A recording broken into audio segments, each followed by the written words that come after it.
은혜로운 찬양이었습니다. 감사합니다. 자, 우리 옆에 계신 분들과 한번 사랑의 인사 나누겠습니다. 사랑하고 축복합니다. 예, 감사합니다. 오늘은 이제 어버이 주일로 지키는 날입니다.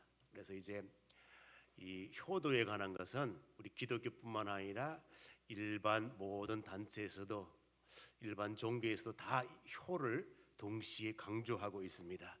그래서 오늘은 효와 관련된 것들을 한번 생각을 해보자고 합니다. 많은 사람들이 우리 이제 조선을 생각을 할 때, 참 저 나라는 복된 나라야, 저 나라는 노인 공경이 뛰어난 나라야, 이렇게 이제 평가를 받고 있습니다. 그래서 이제 미국 알렌 선교사가 선교사로 이제 이 땅에 온 거예요. 와서 보니까 이 백성들이 부모님에 대한 공경이 너무너무 뛰어나거든요. 그래서 이 노년이 되면은 이 땅에서 살고 싶다, 그런 마음이 생기는 거예요. 그래서 이 땅을 향하여 뭐라고 하였는가 하면, 조선은 노인들의 천국이다, 이렇게 이제 부른 거예요.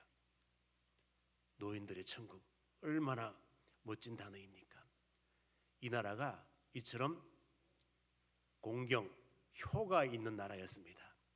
그런데 세월이 지나다 보니까 이 효가 점점 사라지고 어른들에 대한 공경도 사라지고, 여러분 옛날에는 마을에 어르신이 나오면은 아이고 어르신 나오셨습니까? 이렇게 이제 머리도 숙이고 존경의 모습이 있었습니다. 그 요즘은 어르신이 나온다고 그래 뭐 머리 숙이고 그러는 시대가 아니에요. 뭐라고 하게 되면 저 꼰대 또 말하기 시작했다, 이러지. 공경이 없어졌습니다. 공경이 사라졌습니다. 공경이. 그렇습니다. 그래서 이제 노인 천국이 사라진 거예요. 효가 사라진 세상. 어떤 70대 아버지가 자기 부인을 먼저 하늘나라로 보내고 이제 혼자 살기가 뭐하니까 아들이 아버지 서울로 올라오세요. 그래서 서울로 올라간 거예요. 다 정리하고 올라가서 아들 집에서 며칠 살아보니까 가정의 서열이 어떻게 되는지를 알겠더라는 거야. 서열이 뭔가 하면은 가만히 보니까 이 집에는 며느리가 왕이야. 그래서 하루는 며느리가 외출했다가 들어와 가지고는 제일 먼저 뭐라고 하는가 하면 식모에게 개 밥 챙겼어요? 개 잘 있죠? 이렇게 물어보더라는 거야. 두 번째는 손자들에게 학교 잘 다녀왔느냐, 학원 잘 다녀왔느냐, 이거 묻더라는 거야. 이제 세 번째는 애기 아빠 퇴근했느냐, 뭐 했느냐, 근황을 이렇게 묻더라는 거야. 자기는 뒷전이야. 그러니까 서열이 딱 정해진 거야. 이 가정에. 이 가정의 서열 제1순위는 누굴까요? 개야. 그래서 노인 천국이 무슨 천국으로 바뀌었을까요? 그래서 오늘날 가정의 제1순위는 개야. 그래서 이 아버지가 아들 집에 오긴 왔는데 며느리는 왕이고 개는 1순위고 이거 자기는 제일 꽁지야. 그럼 이 아버지는 이후 결단을 어떻게 했을까요? 궁금하지요? 예, 궁금한 건 내년 어버이 주일에 하도록 하겠습니다. 자, 그렇습니다. 우리는 효가 사라진 이 세상에서 효에 관한 것들을 한번 이렇게 쭉 생각을 해보면은 이 효 사상, 그렇습니다. 이 송강정철 선생님이 효에 대해서 그렇게 시를 지었습니다. 어버이 살아실 때 섬기길 다하여라.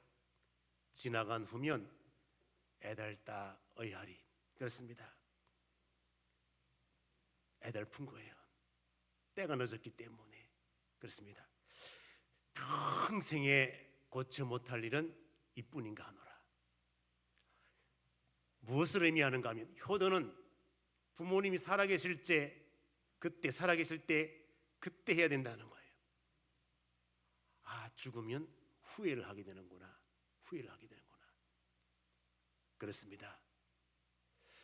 요즘에 이제 가요를 부르는 사람들이 많았는데 망모라고 하는 노래를 이 사람도 부르고 저 사람도 막 불러요. 그렇습니다. 그래서 보면은 손비나 아나요? 이 보편적인 건데 안다. 손비나를 안다고? 그렇습니다. 강문경을 아나요? 전혀 모른다니. 그렇습니다. 홍자를 아나? 성자 동생 홍자? 그렇습니다. 또 양지연을 아나? 어쨌든 이 사람들이 망모라고 하는 노래를 불러요. 망모라고 하는 노래. 자, 그러면 망모 뜻이 뭘까요? 망나니 같은 어머니? 자, 이 망모의 뜻이 무엇인가 하면은 망모는 원래 이 망자가 망할 망자예요. 그런데 망할 망자만 되는 게 아니라 이거 망자가 무엇을 잃다, 죽다 그런 의미를 담고 있어요. 그러니까 이 망모를 그냥 잘못 해석해가지고 망한 어머니가 아니라 어떻게 할까요? 죽어 세상을 떠난 어머니를 망모라 그래요. 그렇습니다. 망모라고 해요. 이 노래는 누가 지었는가 하면 진남성 씨가 작사 작곡을 한 거예요. 그리고 부르기는 나훈아 씨가 불렀는데 요거 2019년도에 얼마 안 된 거예요. 그 노래가 너무 가슴에 와 닿으니까 사람들이 이게 대회곡으로 이 곡을 가지고 나와. 그리고 불러. 그래서 손민아 씨도 부르고 강문경 씨도 부르고 홍자도 부르고 양지연도 부르고 다 불러. 부를 때마다 사람들의 가슴이 절절한 거예요. 이것을 봐서 세상 떠난 어머니에 대한 그리움은 너나 나나 다 그런 마음을 가지고 있다는 거예요. 이 가사 내용을 보게 되면 어떤 내용인가 하면 우리 어머니 19살 때 우리 아버지 잘못 만나 생선 장사, 꽈배기 장사 안 해본 일이 없는 거예요. 그러다가 어머니 못쓸병 걸려가지고 세상을 떠난 거예요. 상여가 나가는 거야. 상여가 나가는데 이 어머니가 초등학교 3학년 아들을 남기고 세상을 떠나. 이게 진남성 씨 자기 일이에요. 자기 삶을 그대로 노래로 표현한 거예요. 그래서 이 진남성 씨가 초등학교 3학년 때 어머니 세상 떠나고 보내니 얼마나 서럽겠습니까? 거기서 막 목 놓아오니까 동네 사람들이 그러는 거예요. 이 자식아 울지 마라, 울지 마라. 너가 어머니 평상시 너무너무 착하게 살아서 천국 갔을 기다, 천당 갔을 기다. 울지 마라. 아버지는 뭐 하고 있는가 하면은 술에 취해가지고 비틀비틀대. 가사 내용대로 하기면 과거가 찔렸는지 아무 말도 안 해. 아버지는. 그게 지금 이 망모 가사의 내용이에요. 그렇습니다. 이것을 봐서 이렇게 어머니에 대한 그리움, 아버지에 대한 그리움, 이거 세월 지나고 어머니가 세상 떠나도 가슴에 남는 이 모습. 그렇습니다. 그래서 이제 이게 사람들마다 부모와 자식 간의 관계는 살아계시나 세상 떠나나 동일한 거나 하는 것을 깨달을 수가 있습니다. 또 가수 춘길이라는 사람이 있어요. 보면은 얼마나 잘생기고 노래를 잘하는지 몰라요. 근데 원래 이름은 이제 김정범이야. 근데 춘길이라는 이름으로 나와. 과거에는 이제 모세라는 이름을 가지고 하다가 춘길이라는 이름으로 바꿔서 이번 대회에 나온 거예요. 이제 왜 춘길이라는 이름을 서게 되었는가 물었더니 이제 이 춘길이라는 이름이 자기 아버지 이름이야. 아버지 본명이야. 왜 아버지 본명을 이렇게 사용을 하느냐 그렇게 했더니 평상시 아버지에 대한 효도를 못한 게 너무 한이 되어가지고 아버지가 세상 떠났지만은 내가 아버지께 사죄하는 마음으로 아버지 이름을 가지고 가수 활동을 하는 거예요.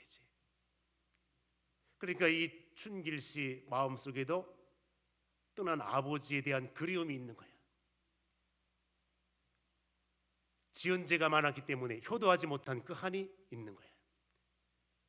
그래서 사람들의 마음을 보게 되면 아버지나 어머니 이 그리움의 마음이 다 있군 하는 것을 깨달을 수가 있습니다.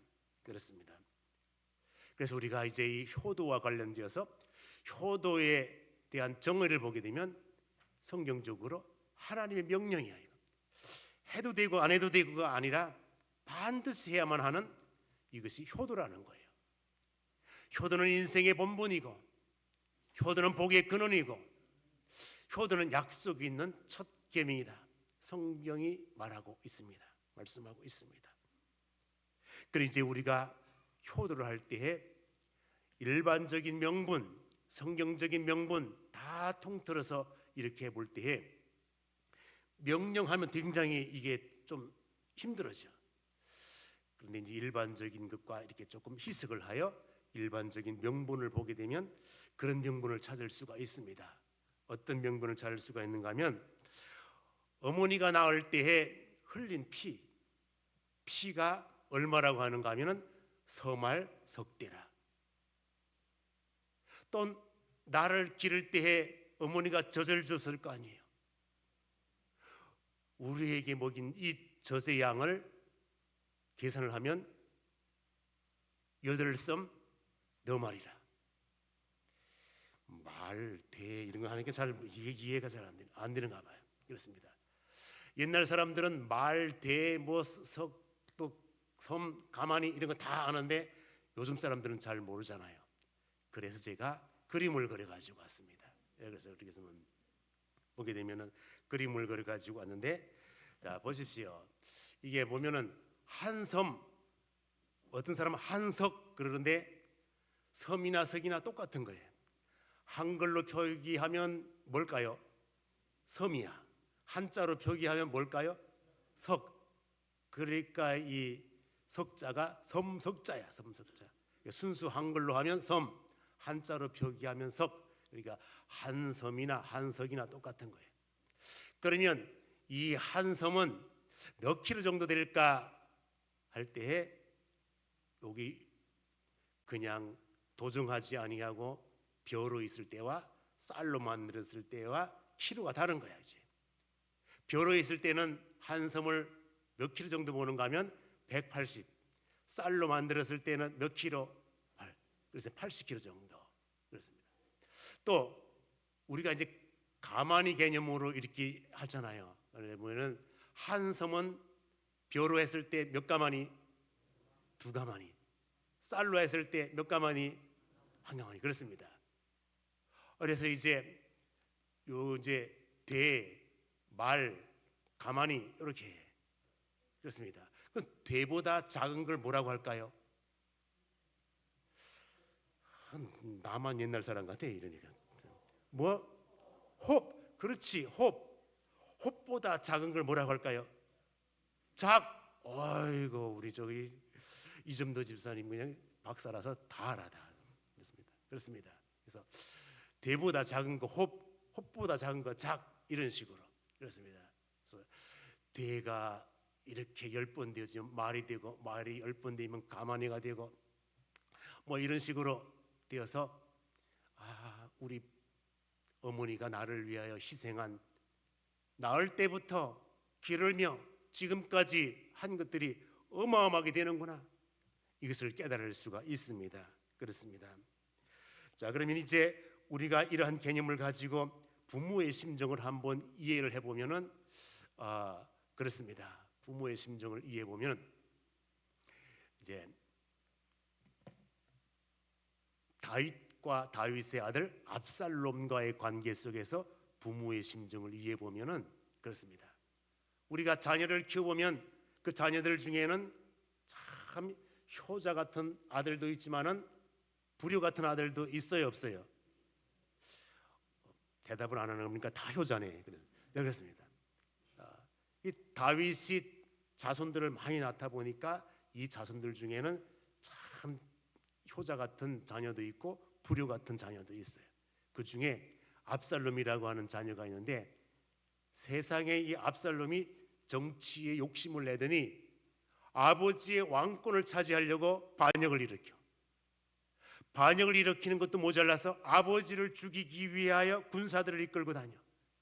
그러니까 이 아버지는 아들에게 쫓겨서 살기 위하여 이리로 도망가고 저리로 도망가고 때로는 도망갈 때 신발도 못 신고 도망가. 이런 아들이야. 얼마나 불효냐고. 그런데 아버지 어머니의 심정은 아무리 불효라 할지라도 그 아들을 감싸는 게 부모의 심정이야. 여러분, 자녀들이 마음에 안 든다고 이놈의 자식이 이건 말 안 된다고 내 족보에서 판다 이래가지고 족보에서 파내는 부모 보셨어요? 아니야. 잘나든 못나든 내 아들이고 내 딸이야. 부모요. 이 압살롬이 자기를 죽이기 위하여 군사들을 이끌고 지금 아들을 피해가지고 도망을 다녀야 돼. 이 정도 되면은 이 못된 놈, 못난 놈 족보에서 파내고 말기라 이럴 건데 다윗은 그게 아니야. 그래도 내 아들이야. 네, 그래도 내 아들. 그래도 이게 부모의 심정이에요. 부모의 심정. 그렇습니다. 정치에 욕심이 나서 계속 아버지 죽이려고 그러다가 결국에는 압살롬이 아버지보다 먼저 죽게 됩니다. 그럴 때 이 아버지 다윗이 압살롬을 놓고 얼마나 우는지, 내 아들 압살롬아, 내 아들 압살롬아, 차라리 내가 너보다 먼저 죽어야 되는데 뭐 이런 식으로 울어. 이게 아버지 심정이에요. 또 부모의 심정을 한번 이해를 해보면은 요 한자가 어버이 친자예요. 어버이 친자. 이게 친할 친자도 되지만은 때로는 어버이 친자로도 써요. 그렇습니다. 어버이 친자가 어떻게 해서 만들어졌나 이렇게 보게 되면은 요게 나무목 위에 설립자가 있어요. 그리고 볼견자가 있는 거예요. 왜 이렇게 만들어졌는가 하면 아들이 어머니 제가 산에서 나무를 해가지고 이제 시장에 팔러 갑니다. 그리고 이제 이 나무 팔아가지고 돈이 생기면 어머니 좋아하시는 소고기도 사오고 검정고무신도 사오고 사리마다도 사오고 사리마다 하나 몸빼도 사오고 뭐 다 사오겠습니다. 이러고 이제 그러고서 이제 어머니가 우리 아들이 이제 장작을 싣고 시장에 갔으니까 이제 올 때쯤 되는데 뭐 또 사가지고 이것도 다 올 거야. 근데 올 시간이 됐는데 안 와. 눈 빠지게 기다리도 안 와. 그래서 동구 밖으로 나와니 어머니가. 그래도 안 보여. 아무리 봐도 개미 새끼 한 마리 안 보여. 그래서 더 높이 올라가서 아들이 오는가 멀리서라도 한번 봐야 되겠다. 그리고 아들을 사랑하는 마음으로, 아들을 기다리는 마음으로 어디에 올라가? 나무 위에 올라가. 멀리 바라보는 거예요. 이게 어버이 진짜야. 어버이의 심정이 어버이의 심정인 것입니다. 그렇습니다. 바로 그거거든요. 자, 이제 우리가 보게 되면은 아버지 다윗이 솔로몬을 사랑하고 솔로몬이 다 이렇게 인생을 쭉 겪고 오면서 체험을 한 거야. 그래서 인생 체험을 바탕으로 기록한 성경이 잠언서예요. 잠언서, 전도서예요. 그래서 솔로몬이 인생을 쭉 살아보면서 부모님에 대한 효를 깨달은 거야. 그래서 이제 오늘 본문 말씀에 보게 되면 내 늙은 어미를 경히 여기지 말라. 바울은 에베소를 통하여서 내 부모를 공경하라 이렇게 기록을 합니다. 그래서 구약의 어미를 경히 여기지 말라 이 말씀과 부모를 공경하라 이 공경이라고 하는 단어는 구약에도 많이 나와요. 그래서 이 공경이라고 하는 말을 히브리어 카바드라고 그래요. 우리 한번 유식한 척 한번 해볼까요? 카바드. 발음 좋습니다. 그래서 이게 바로 공경이라고 하는 의미인데 이게 무슨 의미로 만들어졌는가 하면 이게 무겁다는 의미예요. 무겁다는 의미. 그러니까 아버지의 존재 가치, 어머니의 존재 가치를 너무 가볍게 생각하지 말라 이거예요. 무거운 존재, 공경의 대상, 존경의 대상 이렇게 해야 된다는 거예요. 그렇기 때문에 내 늙은 어미를 경히 여기지 말라, 가볍게 여기지 말라. 시시한 존재가 아니라는 거예요. 시시한 존재. 그렇습니다. 또 뿐만 아니라 이제 내 부모에 대하여 어떻게 하라고 했는가 하면 내 부모를 즐겁게 하며 내 어머니를 기쁘게 하라. 즐겁고 기쁘게 하라. 기쁘게 하라. 그렇습니다. 엄청난 것을 주어서가 아니라 부모의 마음을 기쁘게 하면 그게 효도라는 거예요. 즐겁게 하면 효도라는 거예요. 그렇습니다. 어떤 집에 아들 셋이 있는데 이제 큰 아들이 이제 어머니를 모시는 거예요. 어머니를 모시고 둘째, 셋째는 출가해 다른 곳에 살고. 그래서 이제 첫째 아들이 생기니까 첫째 며느리가 어머니를 정성껏 365일 수정 들고 섬겨. 명절 때가 되면은 이 둘째, 셋째 며느리가 선물을 사가지고 와. 어머니 뭐 선물 이거 제가 드리는 선물이에요. 또 셋째도 어머니 제가 드리는 선물 이거 다 들을 거 아니야. 시어머니가 선물을 드리니까 좋아할까요? 안 좋아할까요? 좋아하지. 왜? 둘째가 사온 선물, 둘째 며느리, 셋째 며느리가 사온 선물이 좋아하지. 그런데 싫어하는 사람이 있어. 누가 싫어한가 하면 첫째 며느리가 싫어한 거야. 저 인간들 365일 나는 어머니 섬겼는데 저거 1년에 명절 때 딱 몇 분 와가지고는 그냥 뭐 1년 내내 섬긴 것처럼 선물 하나로 다 떼우려고.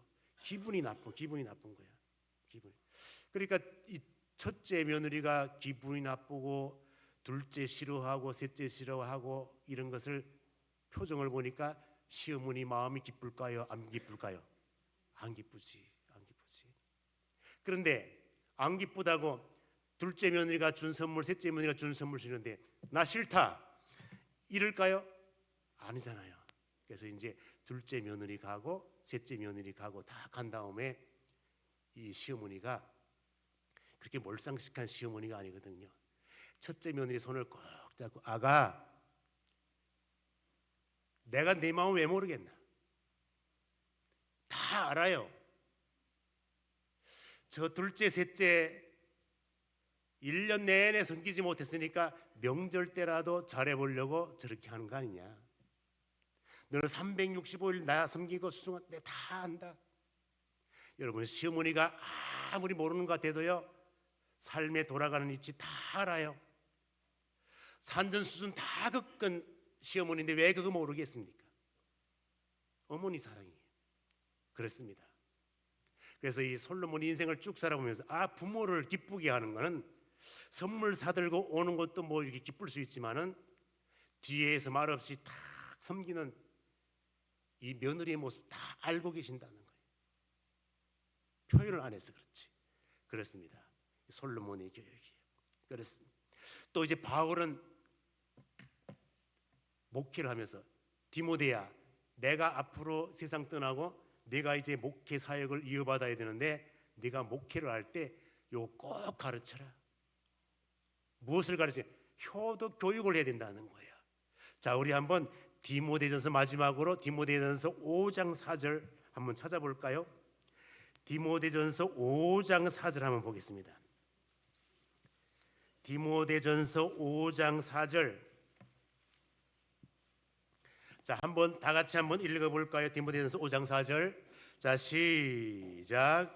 만일 어떤 과부에게 자녀나 손자들이 있거든 그들로 먼저 자기 집에서 효를 행하여 부모에게 보답하기를 배우게 하라. 이것이 하나님 앞에 받으실 만한 것이니라. 그렇습니다. 이게 보면은 가르치라는 거예요. 손자 손녀들에게 효가 무엇인지를 가르쳐야 된다는 거예요. 그렇습니다. 바로 그거든요. 이제 우리는 이것과 관련되어서 생각을 해봤습니다. 그런데 사도 바울은 강조하기를 하나님께서는 보상 없는 일을 막 그냥 시키지 않는다는 거예요. 하나님께서는 분명히 하라 그러면 이 명령 순종한 것에 따라서 복 주기 위하여 하라 그러지 아무 보상 없이 우리 주님은 하라고 하지 않는다는 거예요. 그러므로 공경하라, 부모를 공경하라. 그 공경의 대가가 있다는 거예요. 그에게 대한 복이 있다는 거예요. 무엇인가 하면은 네가 잘 되고 오늘날 우리가 잘 되기 위하여 애를 쓰잖아요. 부모 공경할 때 하나님께서 잘됨의 역사를 보여준다는 거예요. 또 뿐만 아니라 땅에서 장수하리라. 장수의 개념은 생명뿐만 아니라 모든 직함, 모든 데 하는 일이 그냥 단순히 끝나는 것이 아니라 하나님께서 그걸 연장시켜주고 이런 복이 있다는 거예요. 말씀을 맺도록 하겠습니다. 여러분, 앞으로 살아가는 날 동안에 성경이 명령하는 이 효 사상을 가지고 하나님께 영광, 많은 사람들에게 유익을 줄 수 있는 믿음의 종들 다 될 수 있기를 주님의 이름으로 축원드립니다. 기도하겠습니다. 하나님, 말씀 받게 하심 감사합니다. 이 말씀이 내 신앙의 삶, 일반적인 삶의 원칙이 되게 하여 주시옵소서. 효를 실행함으로 말미암아 우리 가정 복된 가정, 우리 가정 믿음의 가정 되게 하여 주시옵소서. 예수님의 이름으로 기도 올리옵나이다. 아멘.